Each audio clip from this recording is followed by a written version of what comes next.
The views and opinions of any of the guests of After Hours AM are not necessarily the views and opinions of After Hours AM, its hosts, its staff, or any of its affiliates.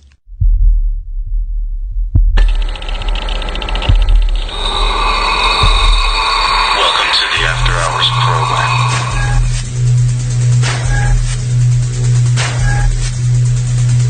Are you ready? It's a lion, it's a lion, it's a lion.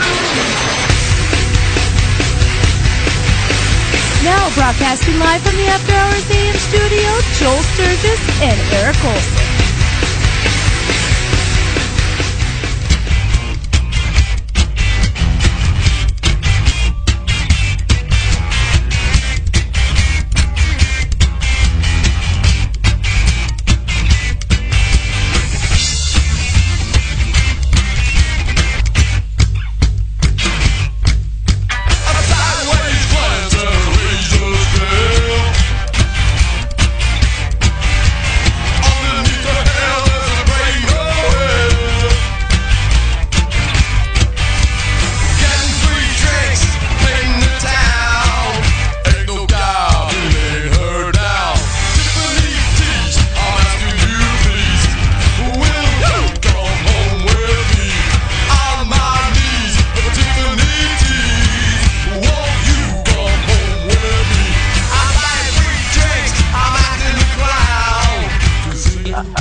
My penis. Wow, we just walked in on Eric talking about something ripping off his penis. Hey, everybody, welcome to this edition of After Hours AM. Boy, did we start off rollicking. I'm your host, Joel Sturgis, often imitated, but definitely not duplicated. This, of course, is the one and only After Hours AM. I'm your host, Joel Sturgis, and right along with me, Eric Olson and Dr. Clarissa Cole. and the man that we heard talking about ripping off penises with our own Eric Olson here is, of course, James Riggs. Now, James Riggs is the host of Strange Things. Sorry, I don't know where I got weird from. Strange Things Radio. And we were just talking a little bit about Bigfoot. Now, Strange Things Radio, you can find him over at a couple different places. Number one, of course, he is live over at Pair X, and we're over there as well. So hello, Pair X, we love you. And he is currently going to do some podcasting work and has done over the iHeart feed of After Hours AM. And, of course, he's in talks. He's a busy dude, let me tell you, with the Paranormal A radio network, the podcast network over there that we're affiliated with. So, that being said, James, welcome to After Hours AM. Thank you very much, Joel. So, yeah, James Riggs, Strange Things Radio. I'll tell you how we started our show about 3.5 years ago. My buddy and I always loved paranormal. We started talking, and he's actually a radio guy back from the 80s. So we said, man, we should do our own show. And we kind of just jumped onto an AM station here locally and here in Florida. We did that, and then we kind of bumped heads with the producers there. So we kind of jumped off and went to digital. The reason we call it Strange Things Radio, we didn't want to 100% focus on nothing but paranormal. So we do everything weird and strange. I mean, if it's strange and weird, we talk about it. We have a news section. We have a dark tech section, which is one of my favorite sections. But we, I would say 65% of our stuff is paranormal. The rest of it's just weird and strange, including the host. So I'm James Riggs, the host. I have Eric Williams as my other co-host. And it was 2 hours of debauchery. We have been called the ADD of paranormal radio because we literally go off the rails half the time. Talking about something crazy and weird. Now, one of the things I like to talk about, which I get yelled at a few times, is Bigfoot. We get into that. We also get into government conspiracies. One thing that kind of leads me a little bit more expert on that side is back in the 2000s, I did have clearance. NSA clearance for numerous things. So Wait a minute. You had a clearance to see the aliens? Is that what you're telling us? I heard that, right, Eric? Eric, did you hear that as well? I heard something about clearance. Yeah. Then I heard ... aliens ... government conspiracy ... Right. Donald Trump ... I heard all that. Okay. So that's the other thing is I'm more of a midline leftist kind of person, and my co-host Eric Williams is more of a right-handed kind of person, if you want to say so. My Lord, Eric, who does this sound like? Eric, who does this sound like? Well, we're both a little less easily identifiable, I think, to our political leanings. True, very true. I mean, you're not really conservative so much as libertarian. That is true. I'm more. And libertarian. I'm not really left so much as just weird. Politically, I'm kind of all over the place. Well, yeah, that I'm is certainly true. a social liberal. That is true. Money, fiscally, I don't think you could throw money at every problem. I'm all over the place. I like to try, anyway, though. We're harder to classify. Well, well, exactly. We're a little bit easier. Well, when people tune into Strange Things Radio, now I've listened to quite a few of your shows and just kind of getting to know you guys, and you guys do a really good show over there. It's very well put together, very interesting. You guys are weird like we are, and that's why we get along so well. That's why all these shows mesh so well. Now, as far as the Bigfoot thing, we were talking about Bigfoot a little bit, even before we came into the show, and of course everybody heard what they heard. Now, do you believe? No, well, James, come on, man, really? Okay. Do you really think there's I know what you're I mean, where's the body? That's my question. Okay. So, first thing, if you do the math, there's really not that many. In order to sustain what they talk about, I think there's less than 1,000 Bigfoots at any point in time in the United States. Literally. I mean, even less than that, because you figured 10 per state. Some states may only have two or three maybe. I think they move around a lot. I think they travel. They're more like nomads. Here's an experiment that a professor did at the University of Florida about 4 years ago. She took a deer carcass, put it in the middle of the forest, put a time-lapse camera on it. Within 30 days, there was no body. There was no evidence of a body. If you walked there 45 days later, you wouldn't even know there was ever even dark deer carcass there at all. So that's because, at least here in Florida, I know, it tears it down. I mean, between the scavenging of the bugs and other animals eating it, and just nature itself. Now, in other parts of the United States, it may survive a little bit longer. But if you figured, as big as, especially up in the northwest, the Washingtons, the Oregons, Canada, sure, where they're so vastly large that there's areas of those that no man's ever stepped in. I'm telling you what's happening is there's just not enough bodies. By the time one dies, it could go 2 years before anyone even crosses the path of one of those things. So I think that's the case. I also think they're intelligent to the point where I think if there's a group of them, a family, 2 or 3, they dispose of the body, per se. I mean, they bury them? You're talking burial. I think, yeah. I wonder if they have weddings. You ever wonder if they have what weddings? I think is there's a huge Bigfoot blender. It has to be a really big one. And then they whip, chop, and puree his ass. It says KitchenAid on the side. Yes. Sasquatch aid. Yeah, exactly. Yes. When you absolutely, positively have to get rid of Sasquatch, accept no substitute. Here's what I want to know. What does Dr. Clarissa Cole think about Bigfoot? I was just thinking that. I kind of am with Joel on the no body thing. That kind of bothers me a little bit. I know that things disappear in the woods for sure, but there are colder climates where it might not be as prevalent. I don't know though. I mean, what was it they thought were totally extinct before? A coelacanth or something? Yeah, exactly. Yeah, yep. And then they find one, a live one. So I don't know. Well, that is true. You have a good point. They did, and we did as humankind find ones that we thought were gone, were extinct, and then we of course find new species every day.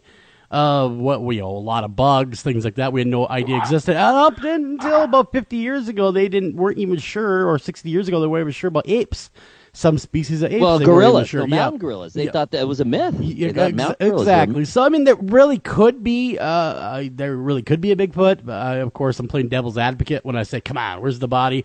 I really want to believe, and I hope that there is a Bigfoot. But wouldn't it require, guys, all 3 of us, all 4 of us rather, wouldn't it require a large breeding population to support all the reports that are out there at various places?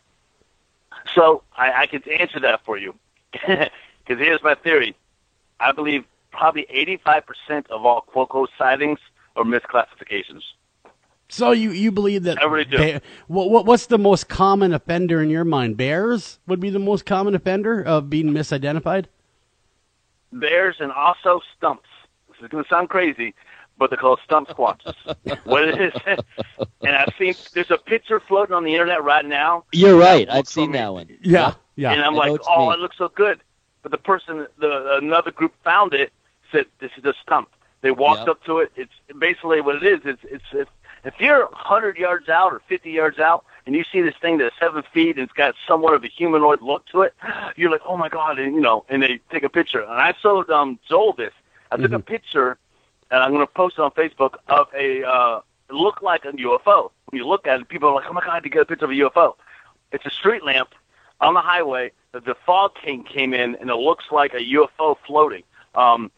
Right off I know what it is, but I can promise you, if I showed people, unless you're really in the know, you couldn't think it's a UFO. I think a lot of noises that are, these go out, they holler, and they get knockbacks. I think another problem is when people call out and they hear something. I think it's coyotes or wolves calling back, but because it's so far out, the echo changes pitches. And so, like, oh, that's not. I know what a wolf sounds like. That's not a wolf. That's not a coyote. It is. It's just the pitch has changed now because it's bounced off whatever, and it's coming in different. I just think it's very hard. I had when I was a kid, I had an experience. Never saw it. I just thought I heard. And mind you, I'm 13 years old. I'm out on the Hillsborough River, which there has been sightings there. And that Moneymaker actually did an investigation there. I guess it's going on in the mid 1990s, 95, 96 up in there. Before he had a show and everything. Is that his real last name, by the way? Is Moneymaker his real last name? I think so. I'd love to have that name. Michigan. I'd love to have that name. Wouldn't that be great, Eric? Eric Moneymaker. Oh, that's a classic name. That's a showbiz name. Who are you? Oh, yeah. That's right, baby. No, I didn't ask what you do. I said, who are you? Moneymaker. But so I heard something sound like 2 big feet walking through, banging around in the back of those palmetto bushes here in Florida. We have these palmetto bushes, and it did. It sounded like something really stomping around, and it freaked me out. And I was like, oh my goodness! But it could have been a cow. It could have been a cow that got away from a local farm. You don't know what big sound that was. Yeah, I just assume now because I love Bigfoot that it was. So I go with it. We all can. Yeah. Well, you gotta love it. I mean, Bigfoot, and especially you seem very passionate about the Bigfoot stuff, and a lot of people are, and it's still up in the air. We don't have a definitive answer, yet of what or who or how or anything about Bigfoot. Did I miss the explanation of how they get by without having relatively large breeding groups? Oh, I'm sorry, we got so I think they stay pretty tight. They're kind of like eagles in my sense. A lot of times eagles will mate and they'll move on, and so they don't always stick around with their mate. They're not a one-man squad. They're not one woman Glenn squad. Fry? Exactly. Somewhat, they go to, I think that's why they holler and they get together, bang out, have makes kids, sense. and then the big one hauls off. She hangs around with the kids for 2 or 3 years and split off, kind of like lions, prides and stuff like that. Wilt Chamberlain. I don't know. Wilt Chamberlain was a shaved Bigfoot. Or Magic. Yeah, he was Or B.B. King. a little horse there. So they. I just think I don't think there's big populations. I really think there's probably under 1,000. I just don't. Yeah, I mean that's why I say 85% of them of what you've heard is not really it's misidentified. Yeah. So the few ones that we do catch is why we haven't found a body, because there's not enough. I mean, if you got 10 Bigfoots or Sasquatches here in Florida, and you got a couple here, I mean, they're gonna, and I think there's probably less and less. I think eventually, unless we find one, they're probably going to go extinct, just because we're basically counting everything out as far as here in Florida. I know we're just growing. There's areas that maybe would have sustained them at one time, but now there's not now. certain areas, just no way. I know lately in my area up north here has been a hotbed of Bigfoot sightings. The Minnesota area, the Wisconsin area, even Iowa is thrown in there. The upper Midwest seems to be a hotbed at the moment. Any reason why you think that is? Maybe because they're moving out to what? Oh, because of American. I was going to say because of American pickers, but go ahead. They travel around in a little van, right? Picking up all that cool stuff. Exactly. Yep. And they're from Iowa. They're from Iowa. They are from Iowa. It's Clarissa's fault because she's from Wisconsin. That's right. Land of cheese, serial killers, and Clarissa. We're very welcoming up to the odd things up there. Well, yes, we are too welcoming to the odd things up here. Let me tell you. Well, Florida's the capital of mass murders. Well, we got more around here than anyone. We would not have a true crime show, James, without Florida Man. All right? We cannot get by without mentioning Florida. If that happens, then you know it's a counterfeit show. It is. I don't know that we've ever had a headline segment yet, top of the show, where it did not involve someone, some way from Florida. Oh, we have one. We have one tonight. Yeah, thank God, because we wouldn't want this to be a counterfeit. The world would not be correct if we did not have Florida Man running amok. Oh, why? I'm coming to eat your face. I'm coming to eat your face, German tourist. Oh, I think the reason is Florida is a transient state. People don't realize this Florida's mixed up. Florida's built in three parts. You have the West Coast, which everyone from the Midwest come here. You have the East Coast, which is pretty much an annex of New York and New Jersey, all go on that side. And then you have the middle of Florida. The middle of Florida is all your rednecks, people who've kind of traveled down from Georgia and Kentucky and all that stuff. It sounds like an attractive place to be. It's really weird because you have the interstates and they're the corridors, and people just kind of live off those. I will tell you, when I worked up north, I would see families like, oh yeah, my grandma's here. No families are here in the sense that, been here generations. It's like my father's from, Illinois, Springfield, Illinois. My mom's from Dallas. Sure. There's no multi-generationals here. That's one in the normal. But if you go to the Hispanic side, there is, especially the Cubans that come up through Miami. They've been here for a few generations. But outside of that, it's very transitional. So people run away from the north to come down here, especially the criminals. Because hey, it's sunny Florida, and who's going to be kept? It's just they do. They come down here, and then there's swamps. Yes, you have skunk apes. Please. Come on, you have skunk apes down there. James, I liked your very interesting demographic analysis, and I agree with you. But you left out the most interesting part of all, in that northern Florida is the South. Oh, it is. Ironically. It is. So the northern tier, you could be in Georgia or Alabama or whatever, I mean, so North Florida is the southernmost aspect, culturally anyway, of the state, and then you do have elements of that come down through the center, and as James was saying, then you have the coasts, which is almost all transplants, and then you have the Latin area, that dominates Miami. Sure, makes sense. So James, what do you think about serial killers? You like them? Don't like them? Yeah. You ever sit and ponder a serial killer? I don't like them because they're killing people. I think it's fascinating. I don't think they should be killing people. And I have a death penalty. I'm pro-death penalty. I honestly think if you're committed a serial killer, you shouldn't be sitting on death row for 20 years. They should, in and out in 60 months. 60 months? Did you say 6 months or 6D? 60. Give them 5 years. Give them 5 years to prove. Hey, I actually kind of, in some ways, agree with that. I mean, if that's indeed what's going to have to happen. Clarissa agrees with that. Yeah, the only time that the death penalty has been shown to be effective at deterring crime is when it is enacted swiftly. So there you go. So, like, as in, take them out to the courtyard, put two in their head? Kind of thing. I don't know about that swiftly. I think the 5 year thing is actually a pretty good rule, because 10 years it's like, some guys are really young and dumb and they think that's forever. But 5 years, I think that might deter some people. Yeah, well, that is true. But a lot of people, most people, from what I understand, and when we've talked before, cancer gets them before the hangman, so to speak, does, because it waits so long. They die of old age. Heart disease is a big one. Heart attack, stroke. Yeah, cancer. Yeah. It's we have a thing called Old Sparky. It's an electrical chair here in Florida. Really? And, yeah, it's called Old Sparky, and that's what they used to fry people with. They can actually visit the original Sparky.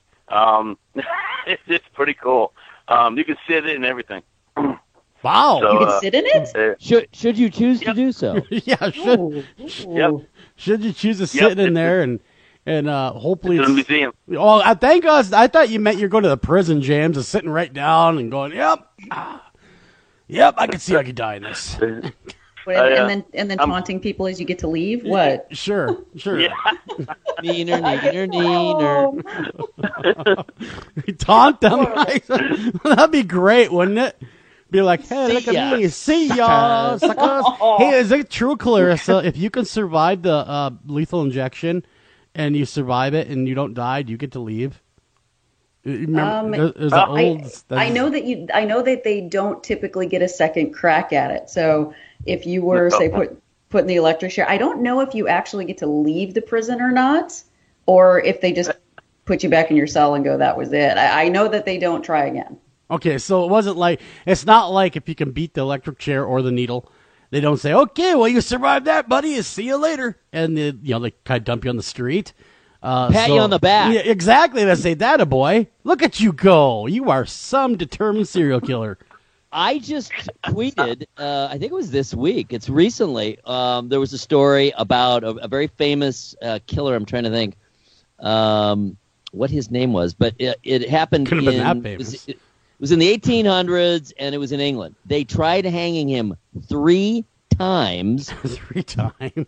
3 in a row. Wow. And then they said, screw it. God says he must live. And he lived like 60 more years in the U.S. and was a pillar of the community.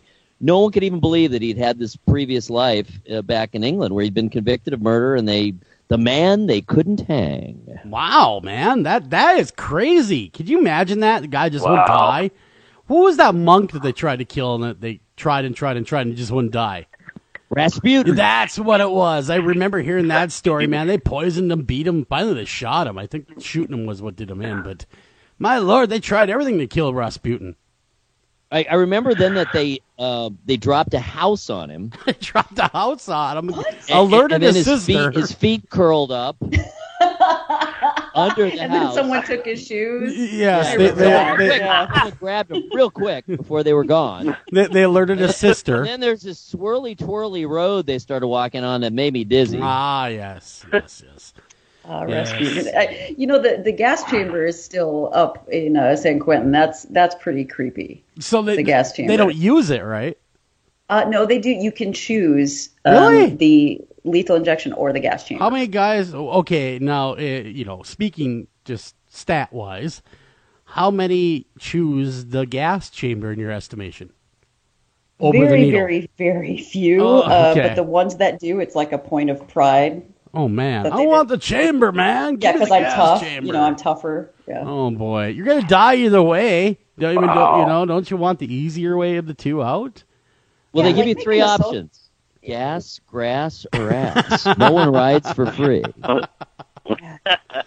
That is a good country song, by the way. There's one out there. I like it. It is. It's very good. My dog died. I lost my job. Anything about animals that drink liquor, that's always good. That is, especially beer for my horse. Exactly. Whiskey for my man. Yes, exactly. Red Solo Cup. You can never go wrong with a good Toby Keith animal drinking song. No. You know that animal sodomy? How do you say that word? Sodomy? Animal sodomy is not a federal crime here in Florida. What? We just had Florida, man. Okay, what was I just saying about bestiality and the South? And the pooches. Well, remember? Didn't we just have Florida? Last week. So wait, there's no... Okay, I just want to clarify because I feel like if you have relations with an animal in Florida, it's not illegal? Correct. And it's illegal, but it's not a felony. It's not that illegal. I think it's a Class A misdemeanor. So it's like, okay, you either can throw gum on the sidewalk or screw your dog. Yep. You can screw the pooch. And oh, by the way, also, there's been court cases here about animals. Animals are property. So, like, if you're a vet and you accidentally kill one of your dogs, you can only sue for the amount of the worth of the dog. Okay, so James, I don't mean to rain on your parade. I have to read you this story. We'll revisit this for a second, just because you are in Florida, and you indeed, oddly enough, are a Florida man. So here we go. I am a Floridian. Say what now? Florida man arrested for having sex over 100 times with the family dog, baby girl. And it says here in this report, and unless this is completely wrong, and it very well could be, I'm not sure, that he is facing quite a stiff, so to speak, punishment. 23-year-old Bradley Gene Hubbard was arrested on Monday in Pensacola, Florida, on claims he's been having sex with the family dog for years. And yes, people, I understand. I read your emails last week. I'm just revisiting it. So save your emails. One of his own family members alerted the authorities, saying that he had been physically seen. He saw Bradley take the pit bull mix named Baby Girl to his room, engage in sexual contact with her. She is estimated to have sex with the dog over 100 times. Now, getting to the Pensacola Journal write-up, he is looking at a felony count. Yeah, he's looking at, what is he looking at? 100 times. Exactly. Let's see. In Hubbard County, Hubbard is housed in Escambia County Jail with $15,000 bond and faces sexual conduct charges of the first degree.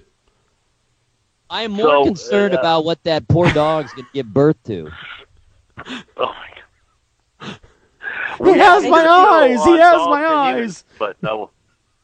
The only thing I can think of is maybe the local DA is going after them and trying to make a name for it, because there's been tons of articles here about the ranchers or something getting caught with a horse and all that stuff, and they just get misdemeanors. They get 18 months in the clink and $5,000 in penalty fees. And it goes on here, and it says the dog was taken to a local veterinarian for a rape kit to be performed upon the dog, and it did show, of course, signs of abuse, and he was then taken into custody for rape.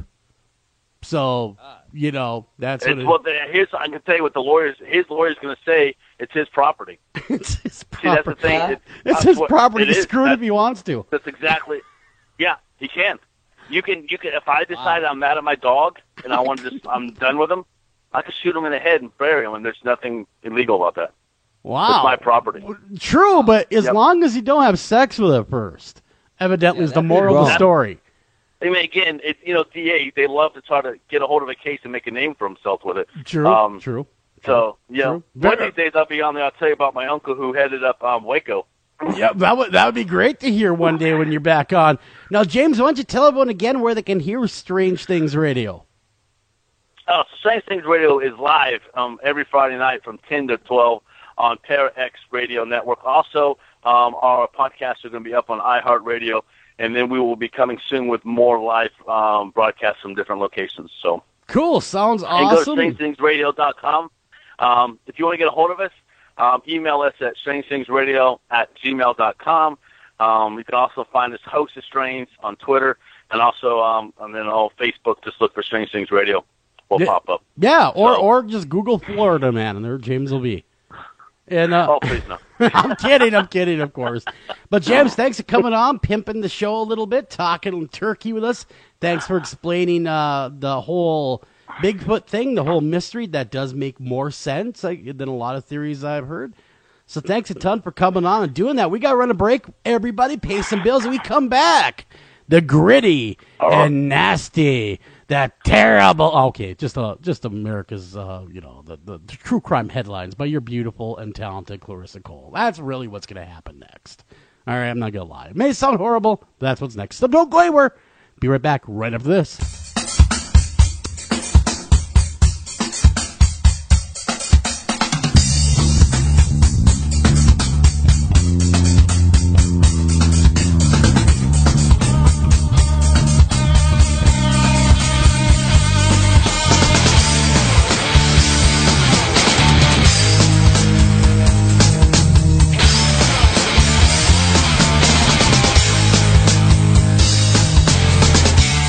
Hey, you listen to After Hours AM, and if you're listening to us via podcast, make sure you like us, follow us, review us, tell your friends about us, tell grandma about us, and keep listening. It's your ideas, work, and creativity that make it your yard. At ACE, we're here to help with hoses and sprinklers to nurture growth, gardening tools for the shape of good things to come, even the right fertilizer and bug killers to make the grass a little greener. You'll find it all now at ACE, your place, with everything you need for your yard, plus helpful advice, almost like we're right there. ACE, the helpful place. Anavar Media LCC is a dedicated team of professionals committed to helping business development scale and protect their websites, mobile applications, enterprise software solutions in the Northeast Ohio area. Locally owned since 2012, our client-centered values truly sets Anavar apart. Contact us today to learn how you can get 25% off your first project. Call them at 234-380-4852. Again, that's 234-380-4852, or visit them at www.anavar.com. Again, that's www.anavar.com.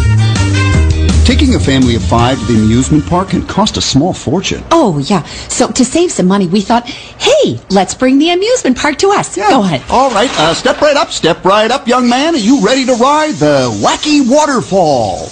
That's just the bathtub with the shower head running. Nope, it's the Wacky Waterfall. It's the shower, Dad. Waterfall. Wacky. There's an easier way to save. To get a free rate quote, go to geico.com. Then buy online, over the phone, or at your local Geico office. You're listening to After Hours AM, the best in alternative talk radio. Got a question, comment, guest suggestion, or just want to say hi? Contact us at afterhoursam@gmail.com. That's afterhoursam@gmail.com. Want to call the show and be interactive? That's easy. The number is 612-326-6874. Again, the number is 612-326-6874. And thank you for listening. Human sacrifice, dogs and cats living together, mass hysteria. Kicked down, but not forgotten. Left alone, or take it like now. It's alive, is what you make it. For my time, gotta reach out, take it now. If you would only just be. And welcome back to After Hours AM, everybody. I'd like to thank James Riggs for coming on the show last half hour. It was a lot of fun. And, of course, you can catch Strange Things Radio right on ParaX and, of course, the iHeart Radio feed that is ours, the After Hours AM iHeart Radio feed. Make sure to check that out. Give it a listen. You might like it. I'm sure you will. But now we have, of course, your haunted... Why do I want to say haunted headlines? Because that's punch you've myself. been saying that for 2 years. No, I know, right? Exactly. We have true crime headlines with the one and the only red-headed blonde bombshell. That made no sense at all. Clarissa Cole. Are you a red-headed blonde bombshell? Well, I was hoping. I'm not blonde, but Well, that's okay. I could you know in what there. though? I have seen you on Facebook sporting the blonde wig that one time. That's true. That's so true. you know, I'm just saying. I go undercover. I know you do. You're like the undercover lady.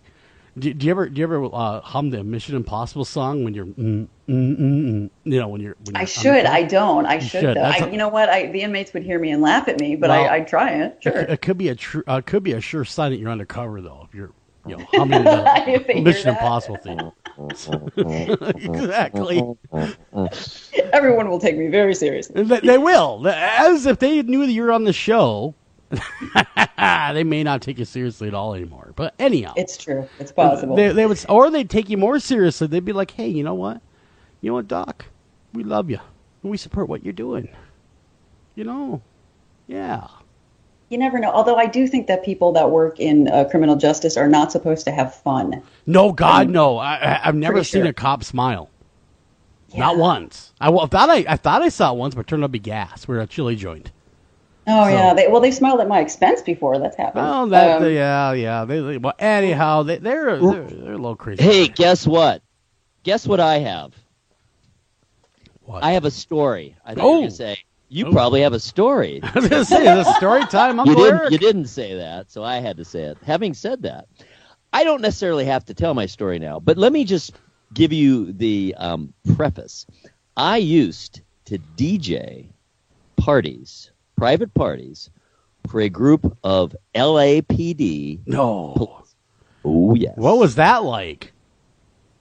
Crazy bananas, go nuts. Really? Were there a lot of handcuffs involved? Always fun. No, it was never threatening. They were very careful. They were not cop-like in any way. Let me just put it that way. Cool. They wanted to get down and party like everybody else. And this to me cracked me up beyond my ability to withstand it. And it happened every time we had a party. At least one of these officers, and this was totally out of uniform. I mean, you wouldn't know unless you knew, unless someone told you who they were, would come up to me and say, "You're a cop too, I can tell." And I would say, maybe. I'm undercover. Really, I was not. I'm undercover. Leave me alone. Yeah, I was not. Anyway, they were really fun, really strange. They let down their hair, shall we say? Yeah. Well, that is good. That's cool. We will not go into further details. No, you're probably not at liberty to do so. Not right now. No. And I do not wish to interfere anymore with our true crime news. Yes, we do have some news. This is so whip it on us. Yes. Yeah, there's some interesting stuff going on. Redhead, you. Well, let's start in New Jersey. Okay. So, New Jersey police may have found a serial killer. Now, okay, I practiced this before the segment. You know I did.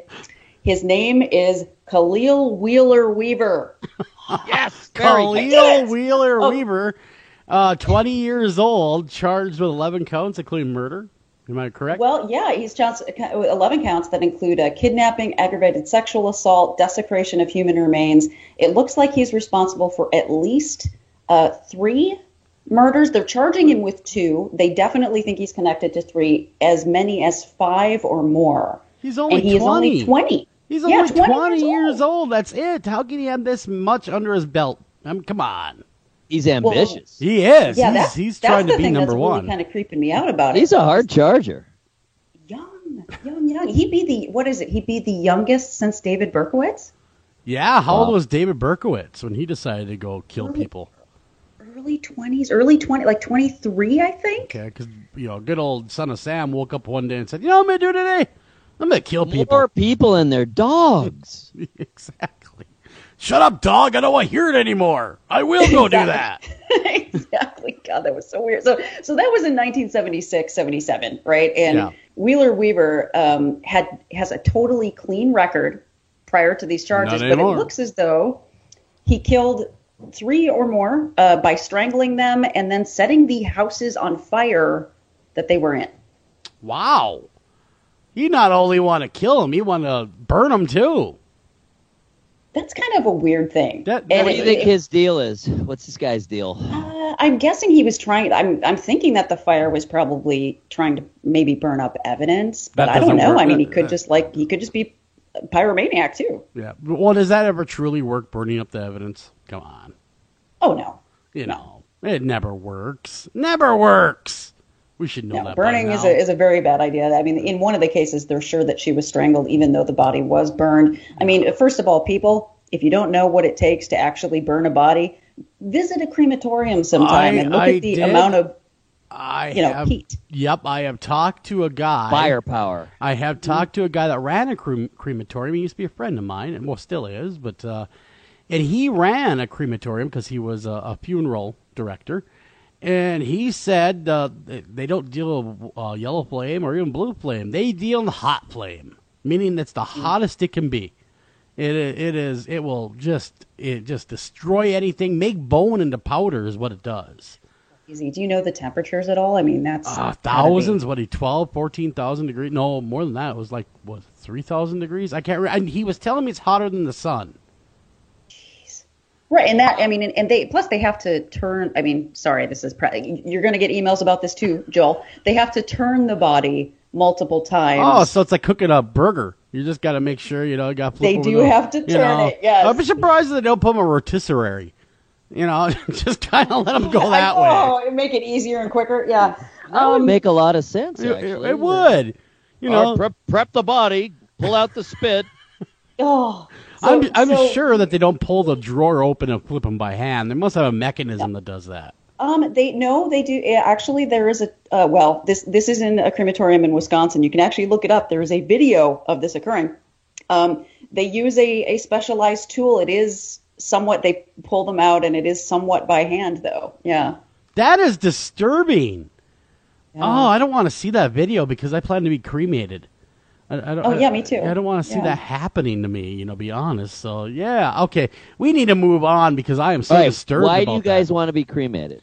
Well, mainly because I don't want worms eating my body. For me, it's the chemicals that they put into you for embalming. If they seep out into the soil around the grave, it kills everything. And I don't want to be responsible for killing things after I'm dead. Well, she kept on killing right after she's dead. Yeah, exactly. That makes total sense, Clarissa. Have you guys seen the Doctor Who episode about cremation? No, I have not. I have not. Perhaps the most disturbing Doctor Who episode, I must say. Not that I've seen a ton. I started watching just a few years ago. I've caught up a little, but there's hundreds of episodes that I've seen a small percentage. But anyway. This one was particularly fascinating and actually very thought-provoking. And the bottom line was you had a person on the other side, from the other side, communicating back to our side saying, ixnay on the cremation, because we feel everything. Wow. Just because you're dead doesn't mean you don't feel it. You do feel it. Ooh, that's what Doctor Who says. Oh. Yeah, I mean, it's fiction. Yeah, right? But I sure hope it was thought-provoking. That is thought-provoking. Wow. Jeez. Well, that is a disturbing thought, cremation. Seen it done. I don't plan to watch the video, although, it's highly recommended by Clarissa. But I don't want to watch the video. It's done very respectfully. You know what? I'm going to move on to pizza. All right, let's move on to pizza. That's one of my favorite subjects. I love pizza. And that's something you have to flip. Oh, no, because then it'll be upside down. That's right. Come on up, Pizza Paya. It's a human. Go ahead. So in Georgetown, there's a pizza business that an 18-year-old employee named Austin Michael Simmons got arrested because when a customer came, so customer calls, says, Papa Murphy's, I want a pizza that I can take home and cook in my oven. And they were like, you know what? We'll get it for you. When a customer walked in, he saw an employee, quote, rubbing his testicles on the pizza that he had ordered. Oh, no. Are you kidding me? No. Wow. You got to hand it to this customer because then the customer looks at him. The guy says, man, I'm really sorry. That was stupid. And the customer said, how old are you? He tells him, and he says, so you're old enough to know better. Wow. So he walks in. John Q. Public goes into Papa Murphy's and see him rubbing his junk all over the pizza. And the guy goes, it's right there on the menu. Pepperoni and nutsack. That's right, with a side of pube. I mean, is that my pizza? Or wow.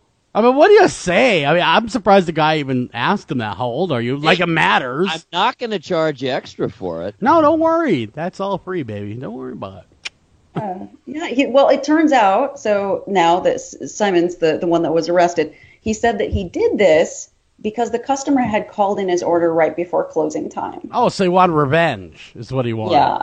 He wanted revenge on the customer for calling. Revenge of the nutsack. Exactly. What a nutty story, let me tell you. Wow, that is crazy. That is crazy. Two of them, in fact. Wow, the next story. Now, let's move along before the FCC does call us and screams. Man convicted of killing his first family. Okay, what? He wasn't done? He was going to move on to the next one? What? What's that all about? They paroled him. Well, this is in Michigan, and they paroled him. Really? Yeah. After he spent 16 years, they said, you know what? I think you're ready to... He got paroled after killing his whole first family. Well, he killed his first wife when she was pregnant with their child, and thus the child died as well. He stabbed her, and then he got out after 16 years and got married 2 years after he was paroled. Wow, and someone was willing to marry a guy that killed his first family? Wow, that lady has some judgment issues, let me tell you. I wonder, do you think she knew? I mean... Well, we're not going to lead with that on a date. Background check, people. Background check. All right, now this may sound slightly misogynistic, which you guys know I am not. I really am not. But I have met in my lifetime a rather large, kind of an alarmingly large number of women who really seem determined. I mean, they've spoken of it, that they're going to save someone. They're going to redeem someone. They're going to change someone. And I think a lot of these women who marry, prisoners while they're still there or prisoners after they get out, that's the thinking. I'm going to save this person. I am a savior. I am going to fix them. I am going to change them. And unfortunately, it doesn't always work out that way. So what happened with the second family? Well, before I move on to that, just to point out why I think that's a phenomenon, because Eric, I think you're right. Thank you. But I do think that women are taught at a very young age that is what we are supposed to do. There's lots of Hollywood movies that portray exactly that, and a lot of them are aimed right toward the teenage population of women. Like if you look at movies for the teenage set, it's a lot of times it's the bad boy that ends up getting together with the good girl in high school. Well, you're correct. So we're primed forever for the rest of our lives. Redeemed by true love. Boy, you're right about that. Yeah, that so is true. That is true. And wow, that's can be a recipe for danger and disaster and murder, evidently. And this it was. Well, he pled guilty to this second grouping of crimes, and this was 24 years after he admitted responsibility for the first one, right? So he was married for a little while to a different woman. He had a daughter, a 4-year-old, and a 5-year-old boy. 2 daughters. And he poisoned them with carbon monoxide. They were asphyxiated in their car. He hooked the tailpipe up and redirected it into the car. And then he fatally shot the 2 older stepchildren in front of the mother before stabbing her. He attacked her with a box cutter. The mother actually did survive, but the 4 children did not. Wow. Why did he do all this? Yeah. Again? She was on the verge of divorcing him. Damn. Wow, that's very disturbing all the way around. And wow, ladies, watch yourselves.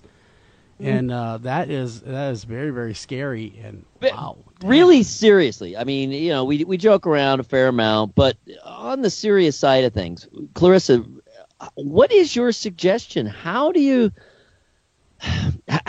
not, and this wouldn't just be for women, but I guess maybe perhaps more so, but certainly not just, how do you not close yourself off to the possibilities of life and to the possibility of redemption, and yet not overly allow yourself to be put in a position of such danger? In other words, how can you tell?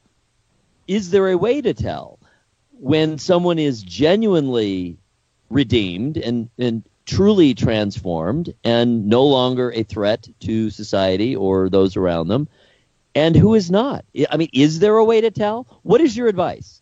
Well, with family annihilators, like this person here that we're talking about, Gregory Green, a family annihilator, it's extremely difficult. And with the second wife, she maybe should have known, obviously, because of his history. But with family annihilators, they don't typically engage in any violence. Many of them don't even have a criminal record. It's just that one day they go off violently. With them, I don't think there's anything that you can do to be able to tell. But when it comes to just the garden variety criminal that has been violent in the past, I mean, this is the one piece of advice that I can give to both men and women, is that if somebody has a history of violence, it's a history that you know about, you either know that they have a criminal history of violence that includes robbery, anything like that has a violent component, threats of violence. Threats are violence. Intimidation is violence. If they have a history of this violence and you are noticing behaviors that are somewhat, still similar to that they still get on edge, they still shut down and shut people out, they don't talk about it, a history of violence is one of the strongest predictors that somebody is going to be violent in the future. So if somebody's got a history of violence, or when they get angry, they get violent, even against things, like they punch a wall or they throw things, they break, a lot of women break things. Violence against things is still violence. If they are violent, be careful. Yeah, well, very well said. And that is really true. And the hotline for domestic violence, if you do find yourself in a situation such as Clarissa talked about, is 1-800-799-7233. Again, 1-800-799-7233. That's a national hotline against domestic violence. If you feel threatened in any way, call them, and they'll help you out. Yes, man or woman, because it happens on both sides. It really does. Okay, we got another story in the hopper there, and I keep looking at it, I'm thinking, wow, that lady's really ingenious for, allowing this to happen. Why don't you go ahead and tell the audience what's going on with this Are you lady. talking about the one from Florida? I am talking, yes, I'm talking about the one with the car, and yeah, you got to read it. You know what? If you watch the video, though, honestly, that kid, that kid was a great driver. Her name is Quanique Glenn. She's 25. She's from Almonte Springs, Florida. Sure. She arrived at the bus stop one day to pick up her son, who's 7. And he said he wanted to drive home. And she said, okay. What? And she videoed it and put it on Facebook.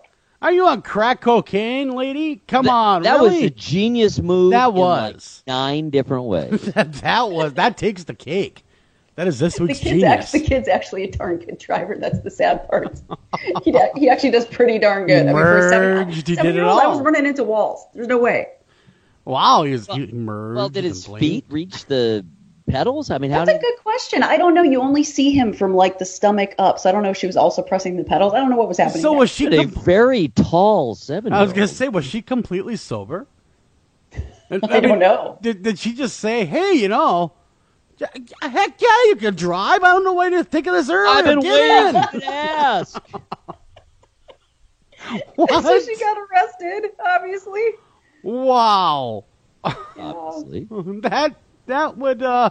That's silly. Hey, Mom, can I drive? Oh, sure you can. You know what? Just jump right in. Another 9 years, you'll be driving legally anyway. So might as well just start it now. Jump on in.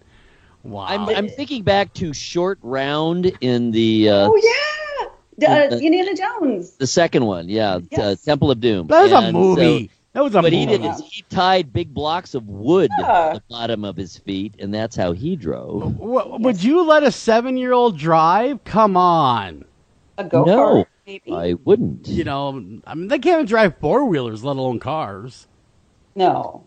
When I think of the level of terror that I have experienced at the hands of 3 of my 4 children, including the most recent, who is now 17. So that one's fresh in my mind. When I think of the terrors that befell me with 16-year-old or 15-year-old drivers in the car learning to drive, I can't imagine for one moment someone half that age having any of the requirements required to be a good driver, or even just a driver, not just a good driver, a driver of any kind. They're not tall enough. They have not. They can't pay attention long enough. They don't know where to look. They don't know the rules. I mean, can they even read well enough? I mean, who knows? I'd say no. I vote no on 7-year-olds driving. I'm pretty sure they don't know the rules of the road yet, especially when it comes to those pesky 4-way stops. Exactly. I see the 7-year-old. You, to my right. You may go now. Can I get to the last story? Yes, please. I really want to, because it's a weird pet peeve of mine. Not another pet peeve. No. Oh wait, no. Okay, go ahead. It's so bad. So there's this thing, and I swear to God, I did not know this was a thing until literally like a month ago. I had no idea that people have these parties that other people are expected to attend, where they announce the sex of the baby that they're about to have. Really? In a creative way. I had what? Wow. What? Man, I didn't know about that. I didn't know about that at all. No, it's a thing. You don't even want to know. It's a thing. People get boxes full of balloons, like pink or blue balloons, and they invite all their friends and family over, and then you have to stand there and pretend like you're just as excited as they are, apparently. And then they open the box and pink balloons fly out, and everybody goes, "Oh my God, it's a girl!" And then they celebrate or something. That's the dumbest thing I've ever heard. I wonder if my 8 months pregnant daughter knows anything about this. It's a thing. It's a big thing. The only thing is, please don't. It's not that I don't love all of you. Don't ever invite me to one of these things because I can't pretend to be excited about it. I'm sorry. Do not, under any circumstances, invite me or Eric. I can speak for Eric here. We don't want to go to your party. Well, but okay, why would anyone else care except for the parent? Okay, no one cares. No one cares. You know, it's just self-aggrandizing themselves and their baby. Look at me. Okay, we'll look at you when the kid comes out. Well, exactly. You know what? I found out the sex of my babies basically one of two ways. Either I waited till the thing popped out, oh my God, it's a boy or a girl, or I was in the ultrasound room, and whether I wanted to hear it or not, hey, this is what you're having. That is exactly how it went down when someone told me. It wasn't like, oh my God, we gotta have a party, we gotta get balloons, we don't forget the helium because we all want to sound funny. And we didn't do any of that. We just sat there and said, okay, yeah, it's a girl, it's a boy. All right, there's just a the car. Other aspect of what makes it rather anticlimactic is, I mean, there's only two options. well, yeah, it's a 50-50 shot here. We're not. We're not. One or the other. We're not the track here. Births are slightly higher male, but a higher percentage of them die off, which is why there's more girls. More female, slightly 51% women. Yeah, no. So this is a thing. So I needed to preface that for the audience in case they didn't know. Well, okay? why do you think that people are doing this? I mean, as a psychologist. Why do you believe that people are doing this deep down inside? Oh, God, this is not going to... because I think that the younger generation, I'm talking younger as in maybe 30 and younger, it seems to be something that's fairly typical of people that are that age and younger. They are brought up in a culture that was very internet, saturated, and it's all Instagram and Twitter and look at me, look at me, look at me.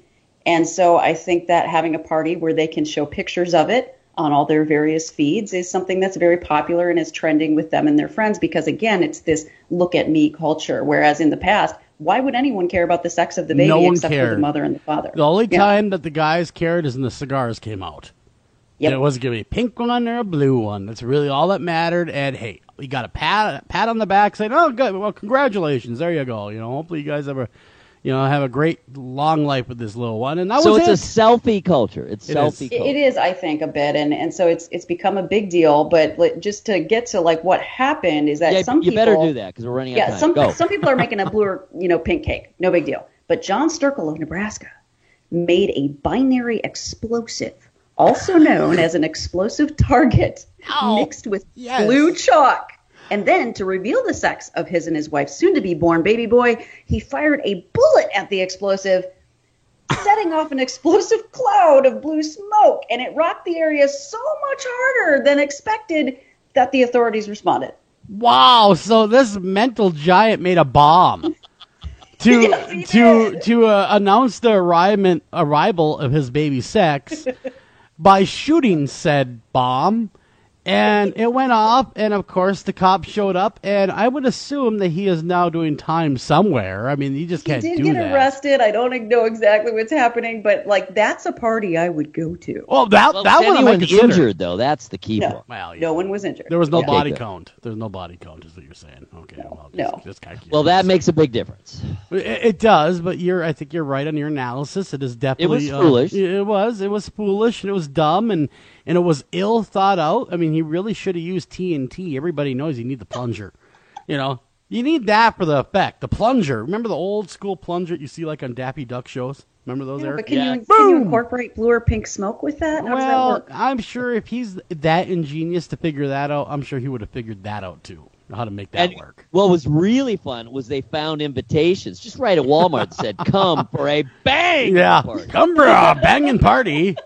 You won't soon forget it. Wow, that's crazy, but that is your true crime headlines for today. And wow, we have kind of gone the gamut this first hour. We went from Bigfoot down to blown up cakes. So That's it. When we come back, we got great guests with on our tap. traditional weekly stop at Bestiality. Exactly. We cannot have an After Hours AM without at least mentioning at one time the love for the dog. But when we come back, go ahead, Next week we're going to find the most awkward animal-human pairing. I don't know, starfish? What? Something. Well, we come back, we got great guests on tap. And who is that? Garrick, I know who it is, but who are we having as our guest? Very, very excited to announce that we have filmmaker, really cool guy right here in Cleveland, documentary filmmaker, Mark Wade Stone. And he is an expert on some of the most notorious Cleveland area crimes, including the absolutely gruesome torso murders, which involved the world-famous legendary, in fact, Elliot Ness. Yep. He knows all about the Sam Shepard case. He knows about the disappearance of Beverly Potts. It's going to be something. So don't go anywhere. We'll be right back right after this.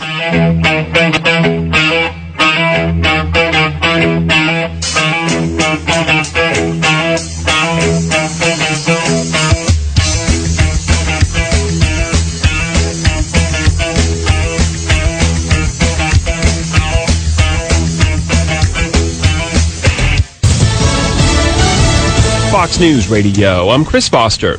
Members of Congress have started kicking around a Republican plan to replace Obamacare. Fox's Jared Halpern's at the Capitol.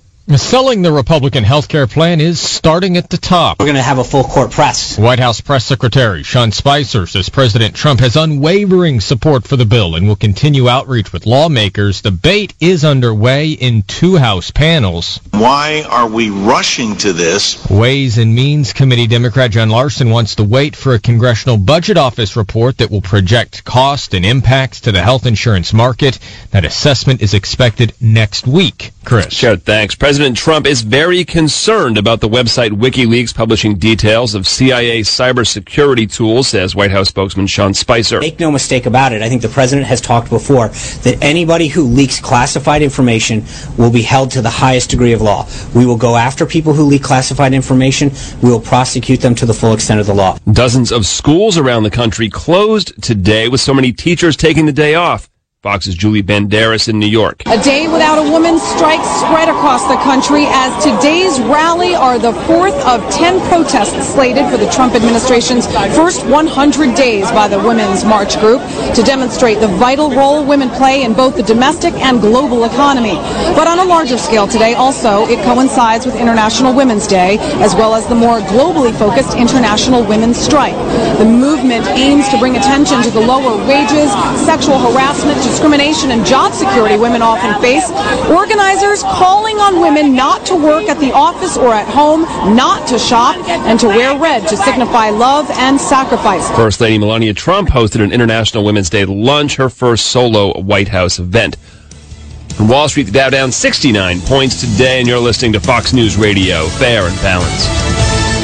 A man arrested in Seattle, whose immigration status is being questioned, was back in federal court today with a decision expected early next week about whether he should be released. Immigration Customs Enforcement arrested Daniel Ramirez Medina when they went to arrest his father. They said he admitted to having gang ties, but his attorneys say Ramirez had no criminal history and had just passed background checks done just over a year ago as part of qualifying for DACA, the Deferred Action for Childhood Arrival program.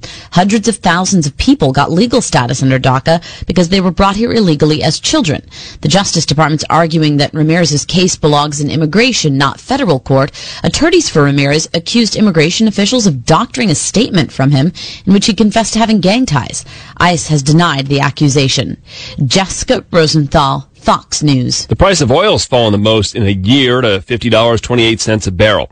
A championship cheese competition's going on now in Green Bay, Wisconsin. Winners are announced tomorrow. Now happening at the Lambeau Field Atrium, the U.S. Championship Cheese Contest. Cheeses from all across the country. 33 states are represented here. More than 37,000 pounds of cheese will be judged over the next few days, but to what end? If you come out of here and walk away with the gold, that is big-time marketing for those people. Judges determine the winners by taste. You're looking for a balance in flavor. You don't want just one profile. You're looking for a balance in the flavor. But good taste isn't everything. They use their 5 senses. They smell, they taste, they look at it. And what's in it for the winners? If they walk out of here with gold, their phone's ringing off the hook the next day, and their demand for their product just skyrockets. And that's how you get to be a big cheese. Karen McHugh, Fox News. The Dallas Cowboys quarterback Tony Romo has been told he'll be cut from the team when the new NFL calendar starts tomorrow. That's according to a bunch of sources. He lost his starting job to the rookie Dak Prescott after breaking his back during a preseason game last year. I'm Chris Foster, Fox News Radio.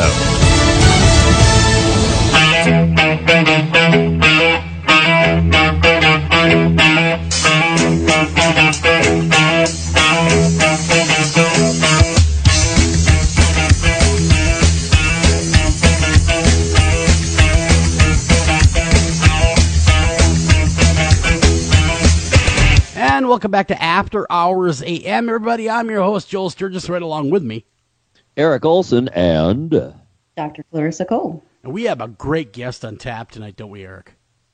We really do. Very, very excited. Always happy to tap into that talent pool right here in Cleveland, Ohio, which is really very, very large and goes back a long way. A lot of people don't know what a large and major city Cleveland was. 100 years ago, it was top 5, certainly in the U.S. It was the biggest city between Chicago and New York. Very influential, very big in the arts, very big in industry. And we have some amazing true crime stories from right here.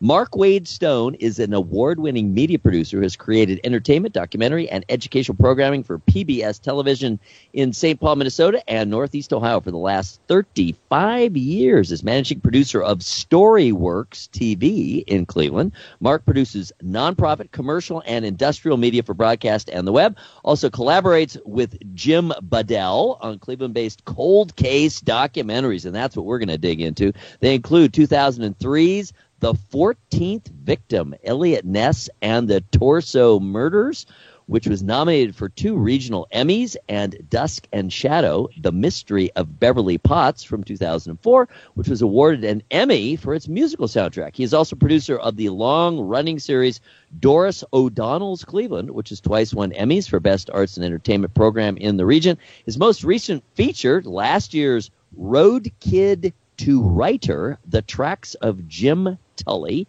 was nominated for an Emmy as well. Upcoming true crime documentaries include Broken Rosary, The Frank Dolezal Affair, and Devil's Bell, The Terrible Fate of Beverly Jarrows. Mark is a longtime trustee with the Cleveland Police Museum. In fact, that's where I found him. He's an avid musician, and he lives in Lakewood, Ohio, with his wife and 2 daughters. Welcome to the program, Mark Wade Stone. Well, thank you very much, Joel. I appreciate the invitation. Hey, that was Eric. That's all right. That's all right. Hey, checks in the mail, man. Checks in the mail, Eric. He is the best. Guys, of I did want to add. You mentioned some statistics about Cleveland in the 1930s. 5th largest metropolitan area in the United States. Also considered the most dangerous city in the United States. Number 1 in danger. Now, I got to ask both of you, being both from Cleveland, what happened to the city? It seems to have shrank over the years. Is that due to, is it kind of the Rust Belt city? I mean, why do you think it's kind of shrunk over the years? Well, Mark, you want to take that one? Sure, I'll take that one. I'll walk into that buzzsaw. No problem. That is something, and I guess as kind of an outsider, I came from Minnesota about 20 years ago. Hey, I'm broadcasting from Minnesota. Duluth, baby, Duluth. And worked for the St. Paul affiliate there, PBS affiliate. And so when I came here, it was, the town had just lost its football team. I mean, things were on the skids. But in the last 20 years, I've really seen it bloom and blossom. It was the steel mills, and now it's healthcare. Mm-hmm. And I don't know. It's a well-kept secret, or it was a well-kept secret. It's a great town. We just don't want that to get out. Well, have riffraff start piling in. Yeah, exactly. Exactly. We got to keep out the undesirables. The flotsam and jetsam of the world. Keep them out. Now, at one time, you had mentioned that it was the most violent city in America. And that's fascinating. It was not the most violent. That could have gone to almost any of the cities at the time. It was the most dangerous. Gotcha, and dangerous. Not for what we thought you might think it would be. It was because traffic, believe it or not, none of the intersections were controlled, and people were ramming into each other, killing each other daily. And honestly, that's one of the reasons that Cleveland developed the Office of Safety Director, because of all this. And who should be one of their first new safety directors, but fresh out of Chicago and busting Al Capone? It's Elliot Ness taking a rather what he thought would have been a lighter job. And within a year, the city started winning safety awards, but it was considered the most dangerous. You could, walk out your door and not come home that day just because of wild, uncontrolled cars. Yeah, because when I think dangerous back in that era, I think Al Capone with a Tommy gun going, ha, I'm gonna get you. That kind of danger, but not vehicles. But what it makes perfect sense because we hadn't refined our traffic system yet in this country, and Cleveland, being as large as it was very condensed and probably very congested. And you hit on something right there. It was very condensed. It was hemmed in by Lake Erie to the north, and it was a bustling city, and there were people coming and going. So and all sorts of people, not only the city fathers and mothers who built this city, but also the lesser the lesser parts of society that came and took advantage of the city. Mm-hmm. And one of them was the notorious Cleveland torso murderer. Yeah. So tell us about that. Set the scene. That is a fascinating case. Go ahead. Sorry about that. I wanted to say that. Yeah, they really didn't know. I think most authorities didn't know what a serial killer was. They were used to people killing people for logical reasons. If you step back and looked at it, greed, jealousy, just sheer anger. That makes sense to us, why someone would kill someone for that. Sure. But a serial killer who came along and just appeared to do it for whatever reason he was thinking about that doesn't make any sense to us, that really befuddled the authorities. So at the time that it was starting to happen was about the same time that Elliot Ness came to town. They had found a body out on Lake Erie in pieces, and she was later named Lady of the Lake, and had been in the lake for some time. But that was about the time Elliot Ness came, and he really had no idea. He was here to make the streets safe, and but at the same time, this killer started to rev up, and homicide took care of it until a certain point when the city, the mayor, at whose pleasure Elliot Ness served, said, you need to get in on this case, because it was starting to take over the town. People were becoming more and more frightened with every body they found. And the bodies were found in the most horrific condition that you can imagine. Well, I don't know what your imagination is like, but most of them early on were decapitated. And the most horrifying part of that is in at least one case, if not two cases, the victim was alive when they were decapitated. Yeah, I mean, it was this killer was in it for the kicks of it, I do believe. Yeah. And again, with each finding of each body, the town became more and more frantic. Now, and you got to understand, at the same time, the poor city's fathers and mothers are hosting the upper Midwest at the Great Lakes Exhibition in 1936. Okay. The last thing they want are the three daily newspapers of Cleveland, with headlines about a torso killer, for God's sake. That same summer was the 1936 Republican Party convention, where Alf Landon was nominated. But again, this is what the city was trying to brush and burnish its image at the same time that this killer was creating headlines. They didn't want another H.H. Holmes like Chicago suffered during the World's Fair.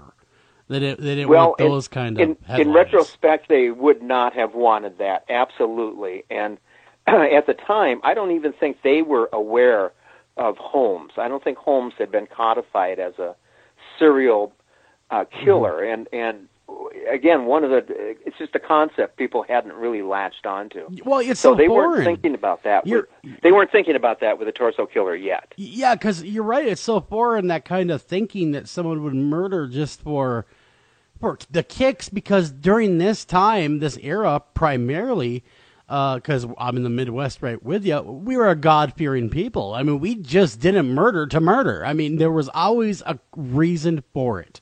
It wasn't necessarily just for fun. Yeah, it completely flummoxed the authorities. The coroner was confused. He didn't know how to interpret it.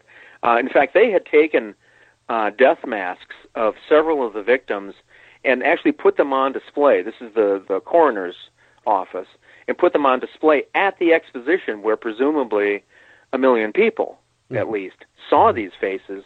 No one recognized them, but this was pretty unusual for authorities to bring it out into the public. Yeah, it would take a lot. Can you help us?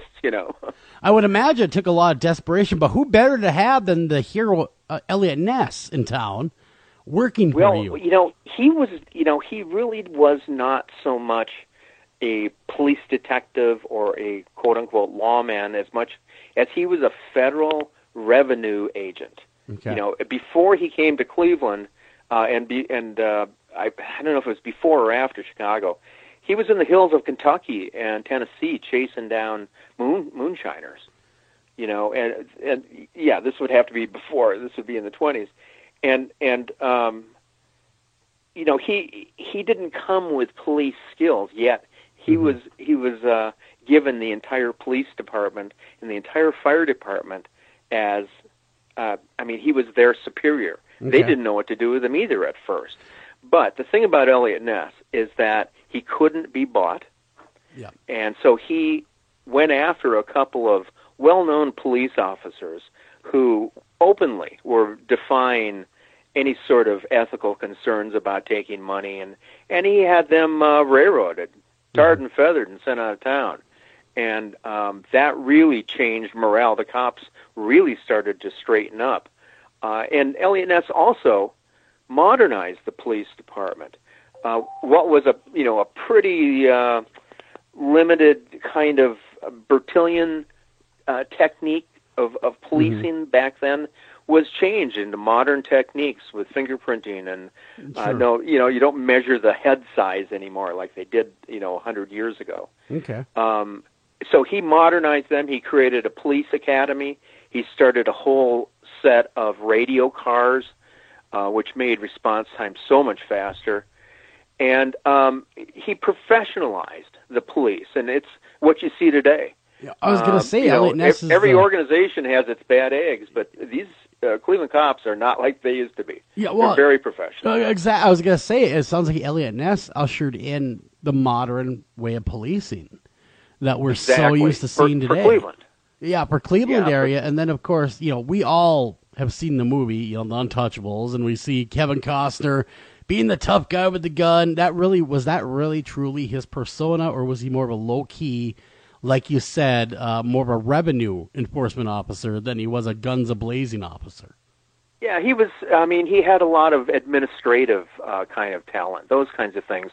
So he was up there as far as being able to make executive decisions. Now, as far as his gun, you've got to come down to the police museum downtown Cleveland and see. We have his revolver that he would occasionally carry. Now, did he carry it often? No. He relied on his backup, his police officers. He had kind of a special crew of guys around him as well. And so he didn't really feel the need to be flashing a gun. There's a bar in town, a Great Lakes Brewery, that has a hole in the wall that it said that he sat there and may have taken a bullet.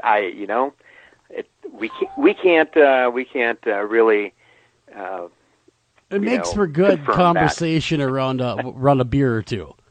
You know. Yeah, I mean, Eliot Ness, although he enforced prohibition, was not above at all going out and dancing. He was married 3 times. He loved to go out drinking and dancing. He had a room always ready for him at one of the hotels here in town. In fact, it's the same hotel room that he took his main suspect to dry him out and give him the lie detector test and the 3rd degree. Wow, he died fairly young, only at the age of 54. Eliot Ness. I mean, he died in the mid 50s. He had probably had as much to drink in his life as any drinking man of its time. And, guys of that time, their hearts gave out from all of that. Yeah. And that's kind of what we think happened. He just had a stroke or an aneurysm and collapsed and never recovered. No. But this is all after his time in Cleveland. He had moved to a little town in Pennsylvania and tried to go into private business, and unfortunately died there with his wife and his adopted son. That's kind of sad. I mean, he kind of went out with a whimper rather than a bang. Well, if you look at him capturing the Torso murderer, he did. But anything beyond that, he really couldn't let anyone say that he did capture the Torso murderer, because what happened was he found out that this guy was just one of the best suspects that could possibly be. But the problem is that his first cousin, was the congressman from this area. Oh, gotcha. And we think that there was a backroom conversation that went on that said, we think it's your cousin, you get him out of town, and we won't prosecute. If you don't get him out of town, your family name is going to be all over the newspaper for months and months in connection to this. So what happened was, this guy got gone. He was sent out of town, and the killing stopped. And Congressman Sweeney stayed real quiet and cooperated with Eliot Ness, and I think that Eliot Ness actually got his man. He just couldn't say it because of the whole political. Gotcha. So the guy, in essence, got a get out of jail free card because of who he was. He got and people say, well, why didn't he take him to court? He just didn't have the evidence that would stand up in court. But he did, give him the lie detector, dried him out, and Leonard Keeler, who invented the modern polygraph, actually came to Chicago. Actually came from Chicago. Eliot Ness called in a chit and said, come here, you got to do this guy. So the guy who invented the polygraph came to Cleveland, gave it to him, and said to Eliot Ness, I might as well throw my machine out the window if I tell you that's not the guy. That is the guy. So the fact that he left town and the murder stopped, I don't know. Yeah, that sure is. Well, I would have to lean towards the fact he probably was killing a few people. I mean, the murder stopped, and it was because of his family standing that he was able to leave, which was not uncommon in those days. I think it would have been the natural result. Yeah. In those days. Yeah. And I'm Clarissa, sure I gotta hear what Clarissa thinks about all this. I'm sure she has thoughts on the killing and the motive and the theorized suspect. What do you think, Clarissa? Hi, Clarissa. Did we lose Clarissa? I don't think we lost Clarissa. Clarissa, are you there? Yes, I am here. Oh, hey, there you are. Sorry about that. It's all good. No, it's very it's difficult because it takes a certain type of person to commit the murders that were done in the Torso killings, and I know that a lot of people specifically, in the Ripper case and in this case, are very quick to look at somebody that has medical training for some reason. I've never been one of those people. I don't typically look toward doctor types in this type of crime, but I don't know anything about the doctor that they had in mind, why they specifically thought that it was him. So, my mind's pretty to that. There was one thing that the authorities brought up that they saw in all the victims, and that is the lack of hesitation marks in the cutting, and that because a person familiar with anatomy, and I would say it could just be just as likely a butcher. Exactly, that's usually exactly where my mind goes. A hunter, a butcher. Yeah, they as didn't. Well. They didn't see what an amateur might need to take a couple runs at a joint before they're able to saw it through. Just hit the cartilage points instead of the bone. Whereas a doctor or a butcher would know exactly where to go and not be, not leave hesitation marks in the cuts. My only question. I was going to say with the doctor, because I don't know if I'm correct here. Weren't the victims kind of from that lower strata of society? Yes, that's what we kind of figured, that he would go down into what were called the flats, the river flats, and it wasn't where the hobos lived so much. They were just the working poor. Okay. And he would lure them out with drinks, and they'd go up to a bar, and that's what we think happened. And he may well have given them Mickey Finn, some sort of roofie, to make them pass out.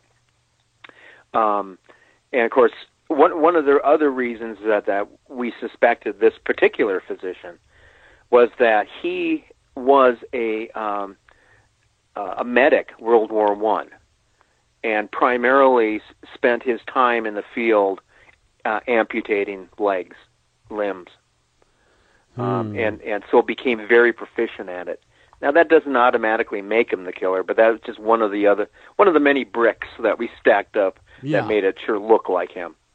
Yeah, I'm very much doubting that it was the man that they ended up kind of pinning everything on. That doesn't make sense to me. But it's always kind of that open question, like with Jack the Ripper as well. It was the lower strata of society, and it very well could have been somebody that lured those people out of that area. But I've always thought that like with Jack the Ripper, that it was somebody that was very familiar to those people. Mm-hmm. And so I guess I would just want to forge a link between him and the people that lived in that district to strengthen it. Nice. And I think you're onto something, because some of the people who knew some of the victims said that they knew this guy, that he was down there in the flats occasionally drinking, and the fellow drank a lot to what we figure to mask some schizophrenia symptoms. Now, nobody wants to diagnose him from afar after he's passed on, but he was showing a lot of the signs of early onset of schizophrenia. And they're detailed in the divorce proceedings, the commitment proceedings, and we had a doctor look at it, and they go, "Oh man, this person has the early onset of schizophrenia," and that he was treating it, we think, with just increasing amounts of alcohol. Self-medicating. Okay, yeah. Wow. And that could definitely be it. And he ended up losing his license, his medical license, the day before he died. They ended up committing him. He was sent out of town, as I mentioned, and they ended up he actually was self-committed and then committed by family later. Mm-hmm. And he was able to retain his medical license that whole time. We have letters from the facility writing the state, "Will you please take his license away? He's writing prescriptions for fellow inmates and creating all sorts of havoc." Yeah, wow. he was quite a piece of work.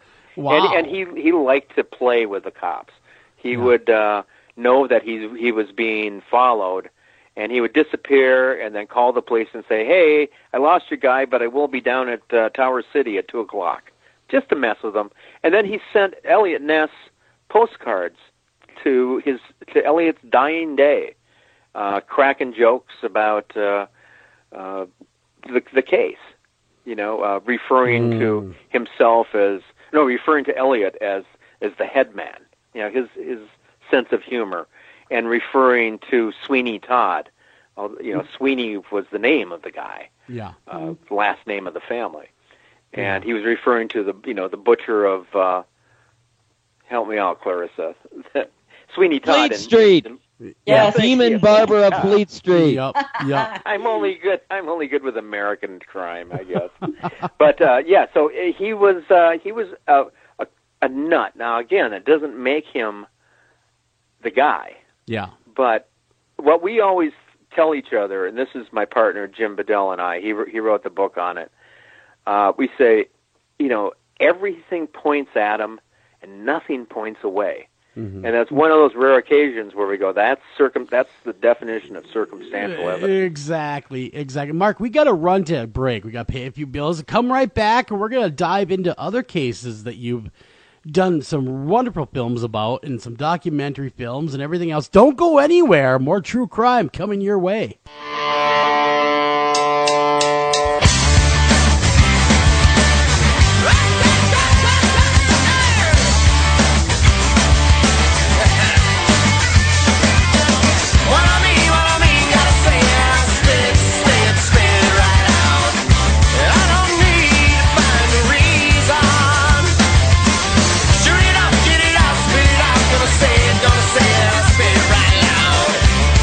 Hey, you're listening to After Hours AM, and if you're listening to us via podcast, make sure you like us, follow us, review us, tell your friends about us, tell grandma about us, and keep listening. Hi, Tom Bodette. If pop culture is to be believed, roughly 40% of all people are actually vampires, or dating one. Well, undead or not, you can always save on a clean, comfortable room at Motel 6, even if you sleep during the day, because direct sunlight turns you into a pile of sparkly coffee grounds. Speaking of which, we have free coffee every morning. You day sleepers may want to go for the decaf. I'm Tom Bodette, and we'll leave the light on for you. Book online at motel6.com.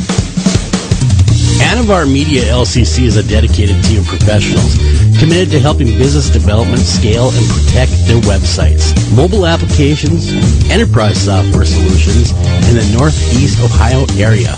Locally owned since 2012, our client-centered values truly sets Anavar apart. Contact us today to learn how you can get 25% off your first project. Call them at 234-380-4852. Again, that's 234-380-4852, or visit them at www.anavar.com. Again, that's www.anavar.com. Taking a family of 5 to the amusement park can cost a small fortune. Oh, yeah. So to save some money, we thought, hey, let's bring the amusement park to us. Yeah. Go ahead. All right. Step right up, young man. Are you ready to ride the Wacky Waterfall?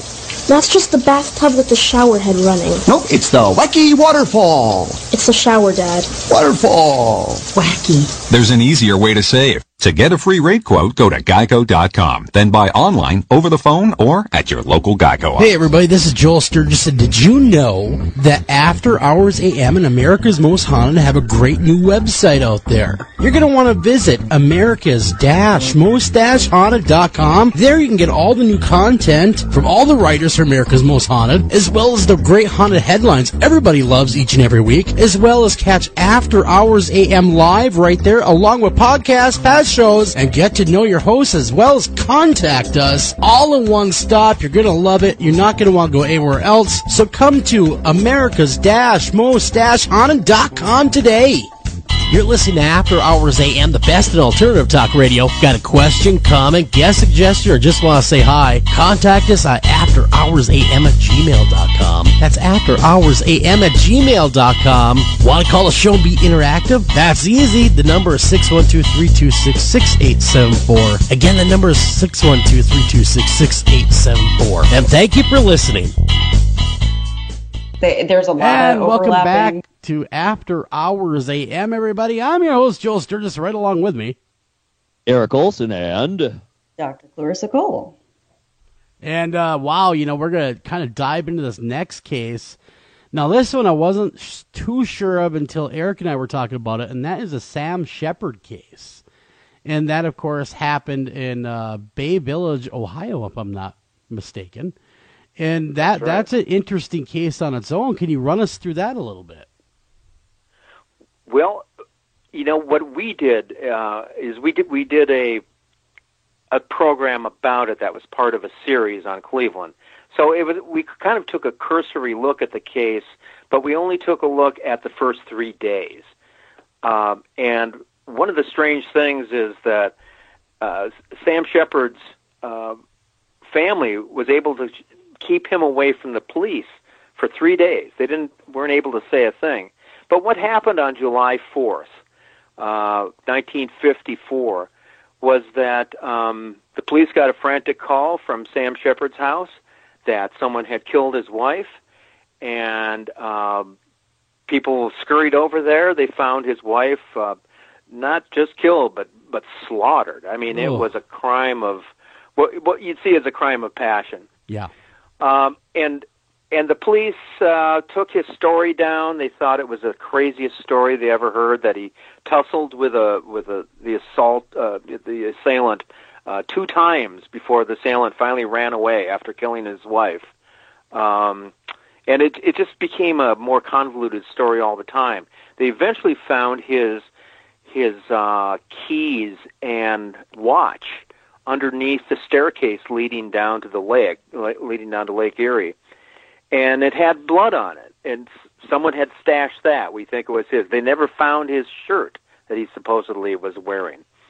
So everything pointed toward him.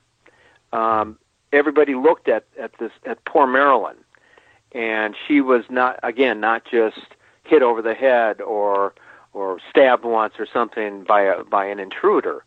Yeah. This was a murder that happened over time. I mean, it took minutes to brutalize her like this. Mm. And so, when that kind of happens, Clarissa, you may confirm this or not, but they obviously look for someone who knew her, a family member or friend who might have had very strong feelings about her, not just a stranger.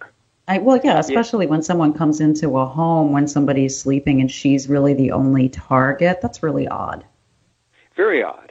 And the fact that supposedly Sam went up and confronted the guy, just saw a shadow, and the guy knocked Sam out, and then Sam woke up and went down and found the guy rummaging through his den. I mean, this is just implausible. The guy would have run like hell, if he had been confronted. You'd think so. He won't want to hang get around. Out. So they struggled once again, according to Sam. And the guy ran out onto the beach. I ran down the steps and onto the beach, and they struggled a third time. Wow. And the guy finally knocked Sam out. But we only found one set of footprints down there. It just became crazier and crazier. Now, one of the aspects of this case was that Sam Shepard was tried in the headlines of the Cleveland press. We had a crusading editor by the name of Louis B. Seltzer, who just thought he was guilty as sin. I think he was too, but you're not supposed to do that in the newspapers. So eventually, F. Lee Bailey got the conviction, got Sam's conviction overturned through use of prejudicial reporting that the Cleveland Press did. So he wasn't let off because he didn't kill it. It was because the press gave him such a bum treatment, and they did. They did a terrible job of reporting. It was awful. So F. Lee Bailey came in as the lawyer of record towards the end and created a wonderful amount of smoke and mirrors to hide the fact that he had actually killed his wife, but that he was convicted wrongly because of the treatment in the press. So Sam got out and lived a very dissolute life the rest of his life. Actually, at one point in his life, became a professional wrestler. Wow. He did. And, yeah, it was just very bizarre. And then died early. I've forgotten how he died. But my impression of him always was, I hate to be the, person who convicts him, but that he was lying through his teeth from the very beginning. Mm-hmm. He just didn't strike me as someone who was genuine and really trying to help the police. No, obfuscation, all sorts of the guy who would blame everybody. It was everyone else's fault. Yeah, never mind. Couldn't take ownership of his own thing. Do you have thoughts on that case? That's a very, very famous case. Isn't that at least somewhat related to the one-armed man? That's where that trope came from. That he right. That he dredged up, I guess. It wasn't me. It was the one-armed man. Yeah, the thing I'm reading here is I don't know. I might be mistaken, but was she pregnant at the time that she was murdered? Yes, she was, and that wasn't found out until they exhumed her body in 2000. And I've said this in a previous broadcast just recently, the number one cause of death for pregnant women is homicide. Yes. That's the number one cause of death, and it's usually, Isn't that not the most horrifying statistic? That really is. It's terrible. That is, and it's usually the father. It's usually the father.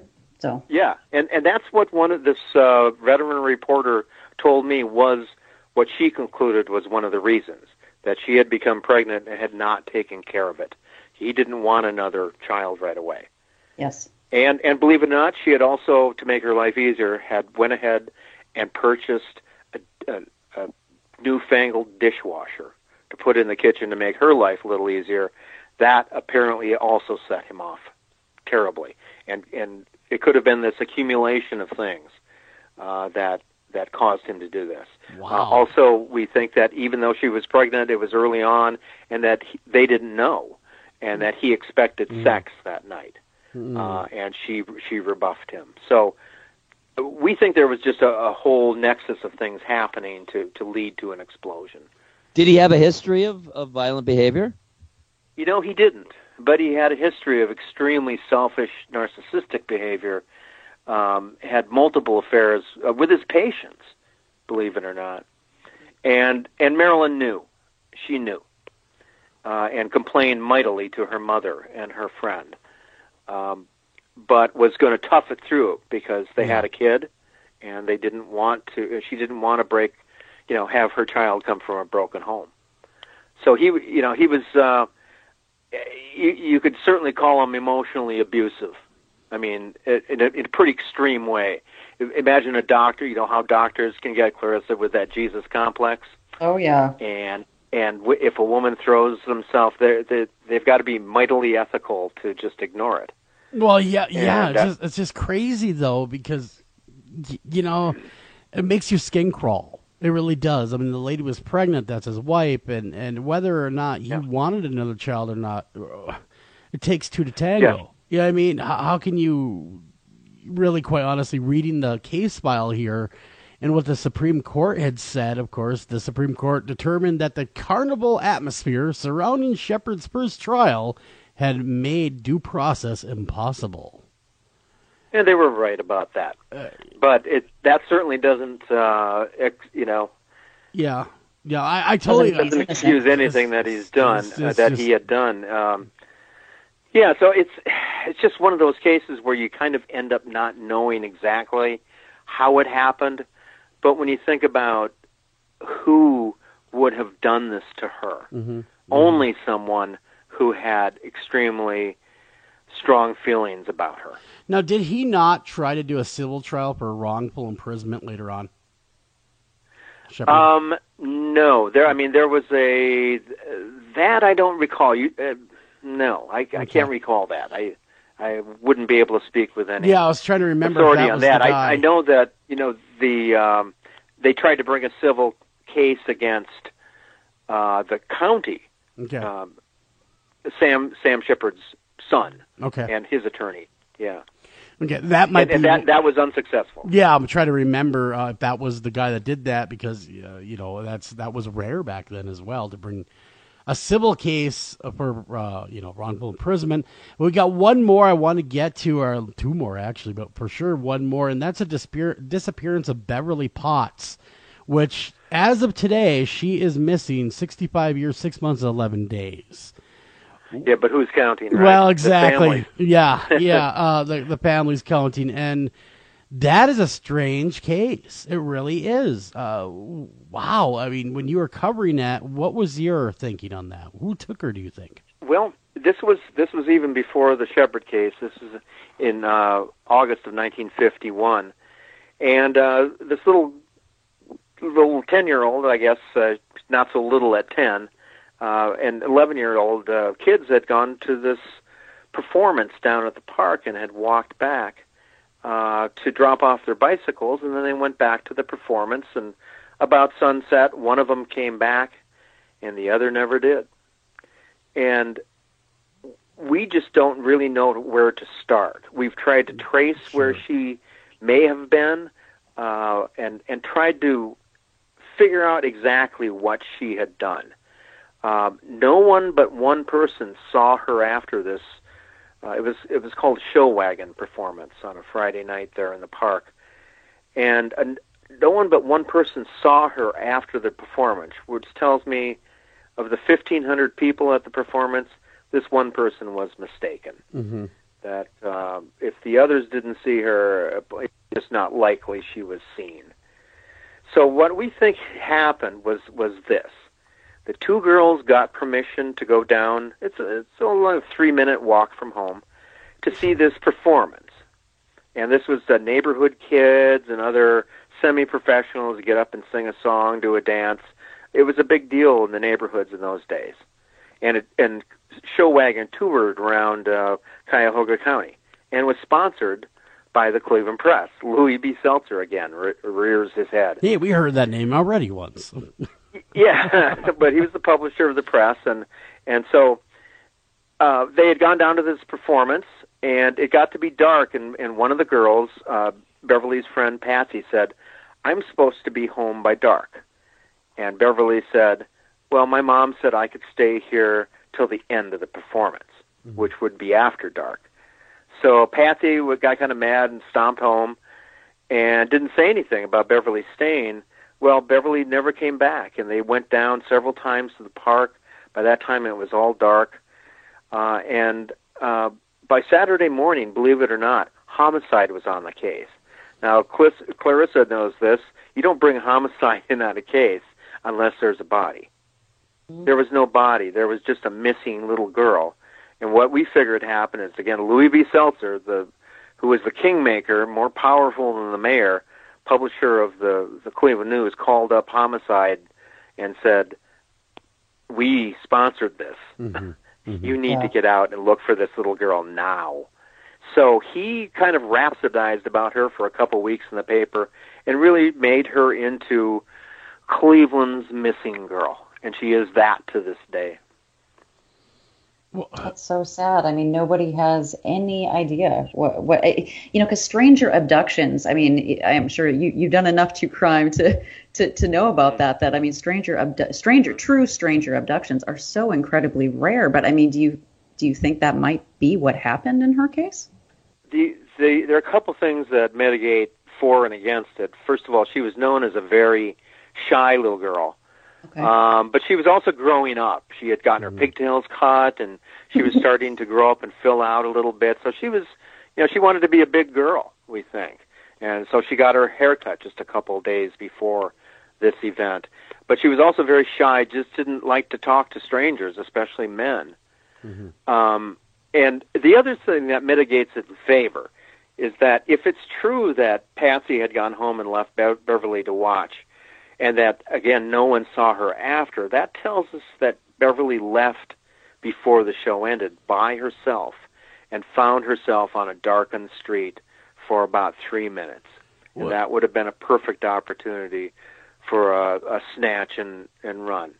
Was there ever any suspects brought to bear? I mean, did they ever kind of... No. Not even a one? Okay. Not. I always... People ask me that, and I just say, not a damn thing. It just drove us nuts. Now, there were a couple of reports. Someone saw maybe someone talking to someone in a car, and that car might have been green or black, and it was just, very indefinite. And a couple of kids reported some things that we found out later were untrue, or they were just, looking for their 15 minutes of fame. And that, unfortunately, took the police off other tracks that maybe they would have been productive. And really, there was the idea of chasing down missing children was not a thing back then, believe it or not. And also, believe it or not, there was a headline that said 1,000 sex offenders in Cleveland. The cops knew who all these guys were, where they lived, and their names. And I didn't feel they had that close of a tie, that good of a line on everybody. Yeah, it's a big city. They chased it down, and they chased all these people down, and they didn't come up with a bloody thing. So we just, all we figure is the two things happened. There was either, I suggested the snatch and run, just got her into the car and took off, or they lured her into a house or a garage along that avenue, and that our poor Beverly is still there. Boy, that's a chilling thought. Dirt right there. garage. I mean, all the garages back then had dirt floors. Yeah. You could have easily concealed her. That's a chilling thought. There could have been someone that was transient that grabbed her, and away they went. I suppose that's very possible. I don't know. A transient would probably be pretty well pegged in that little middle-class neighborhood, but it's entirely possible. Anything's possible after dark. It's also odd, I think, that nothing, no one and nothing ever turned up. No one ever admitted anything, even decades later, because it seems like a lot of times in a case like that, people, eventually, maybe even after the death of the perpetrator, someone knows about it and comes forward. There was actually a series of letters that were sent to the Cleveland Plain Dealer in the year 2000. A fellow with very shaky handwriting admitting to it and describing what he did to her, all of which sounds plausible in a kind of a generic way, but that he had choked her to death in the front seat of his car down at Edgewater Park here in Cleveland. But did they ever... But what he said, the last letter from him, the second to last letter said that he was going to meet the police 50 years to the day of the disappearance, and that he wanted to turn himself in. And then on the day that he was going to do it, another letter came to the Plain Dealer, said, I just can't do it. And that's the last we heard of him. Wow. And they tried everything. They checked the DNA on the back of the stamps from the letters. They checked all the nursing homes to see if someone had recently shown some erratic behaviors. And I'm going, yes, in nursing homes you're going to see a lot of erratic behaviors. Well, yeah, I was going to say, wouldn't that be kind of the home of erratic behavior? Yeah, a little strange. But we also looking for someone who had just died that day or died that, within that week following that last letter. So poor police, they were being run around, and we think, I concluded it was just a hoax, and what a horrible thing to do. That is just absolutely horrible, and I hope her sister was still alive. I mean, Anita, Beverly's older sister, older by 10 years, was still alive at that point, and has to hear this trash. Yeah, I just, man. Well, and getting false hope that they're going to get closure from a place that doesn't have it. I mean, that is so unforgivable. It's awful. It's awful, and it's just another victimization. Another verse, same song. Why does that seem so prevalent, though, guys? Both of you, that these people, is it for fame or what is it? Where they falsely or even vaguely confess to these murders? Is it, do they want to get caught or do they want the fame? What are they after? I'm going to defer completely to Clarissa because she's going to know more than I do. But I'll just start by saying these people are sociopaths, for starters. Some of them are, and some of them are actually very sick, and they actually do believe that they had something to do with the crime. They did not. But when I used to work at the state hospital, I used to run into a lot of guys that had written many, many letters, including to the FBI, on famous cases. And it wasn't because they were trying to be cruel, but they, had a paranoid belief that maybe they did something terrible. So that happens a lot. And then there are, of course, the complete sociopaths that want to grandstand and say, I did this, when they know that they didn't do it. They're just trying to get a rise out of police. Didn't the Boston Strangler have a lot of people standing up saying it was me? Kind of every famous crime does, actually. Okay, so it's not a normal, or it's not abnormal. I'm sure the police get a lot of flooding of these notes saying, "I'm the one that did it. That's me. It was me." And that's also in its own way extremely sad that somebody would want to do that. And we're looking at cases, 40, 50, 60 years later, and these people, unfortunately, are kind of put in the same pantheon of suspects as the real suspects. So they've kind of elevated themselves to this level where, they're looked at seriously as suspects, and they're just wasting everybody's time because we need to get to the real folks. And even today, I know people who still go after the same guy who's been suspected by the police for 52 years on another case, and they just want to keep going after the same stuff. And it's like, guys, isn't that the definition of insanity? Mental illness or insanity? Doing the same thing over and over. So we're trying to always look at kind of something different. I know that sounds cliche, but we've come up with some things that have kind of shaken up a couple investigations, and I don't think the police mind. Honestly, I don't.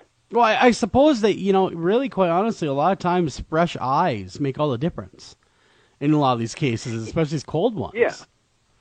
Yeah, and sometimes they get told by the chief of police to go, look, we're going to start a cold case unit. You and the detective sergeant over here are going to do it. It's like, God, what do we do now? Yeah. Well, you need all the people you can get, and you should always start at the people who have been looking at the case. Amateurs like ourselves, Well, I've noticed that, especially we talked everything from D.B. Cooper to you name it on the show, and the amateur sleuth has been way more powerful sometimes than any of the police forces out there. Well, I will say that Jim Bedell and I feel like we solved the Torso murder case, and but we do wonder, did the city really want a solution? We're not sure, because no one's going, hey, nice going, guys. They love the mystery. They love the mystery of it. Yeah, no pat on the back for you guys. Part of, they say that in bookstores, this is 20 years ago, the stats were that the two things that really sell are cooking books and true crime books. And I think the same is true today. People are curious. They really are. They really are curious. I would have to agree with you. Judging by the response of radio shows like this, people just can't get enough of the true crime. It's the mystery. It's the what if. It's still the little kid with a flashlight reading the Hardy Boys. It's just that feeling of the mystery and the thrill of the mystery. Can we squeeze in that last case? Because I know Clarissa had a question. The Beverly Jaros case? Yeah, the Beverly Jaros case, a very tragic case that just seems to have no reason. She came home. She was supposed to meet with a friend. Later in the day, she called to check in, and then when the friend came over, no one answered the door.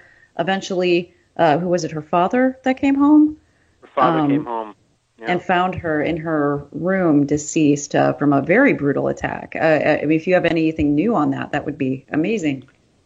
Yeah, we really have hit a couple of brick walls with this case. We understand, though, that the VDOC Society showed some interest at one time in it recently. Oh, great. And for those who don't know, the VDOC, named after a famous French detective, they are non-police, although usually retired police, that will go after true crime cold cases, and they're very, very helpful people. So we're hoping something happens there. I've been in touch with someone who has an entirely new suspect for the first time in, 50 years maybe. Wow. And, they keep, as I say, keep hammering the same suspects over and over in this case.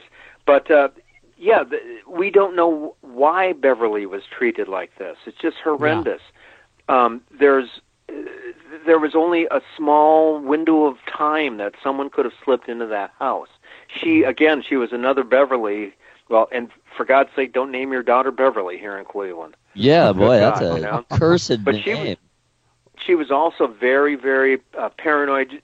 She was older. She was 16, but she was paranoid about the windows being open, doors being unlocked. So we don't know how anyone could have gotten in there. It had to be someone she trusted and knew. And wouldn't think to close the door. Well, exactly. And yes, I mean, someone she would have let in. I mean, hey, how you doing? And a stranger who is going to assault someone doesn't stab them 39 times, No. most of which were post-mortem stabs. And, wow. opened up her jugular completely, so she bled out. I mean, and then it kind of left her on display. Yeah. On the floor of her bedroom for her father to find. It's just the most horrendous thing I can imagine as a father. That would be horrible. Unfortunately, Mark, we are out of time. It's been an absolute pleasure having you on. Very, very interesting stuff. And, of course, if you want to learn more about his work, Mark's a fantastic body of work, go to storyworks.tv, and you there can order, whether you can order DVDs, you can see more of the story, there's some videos to look at.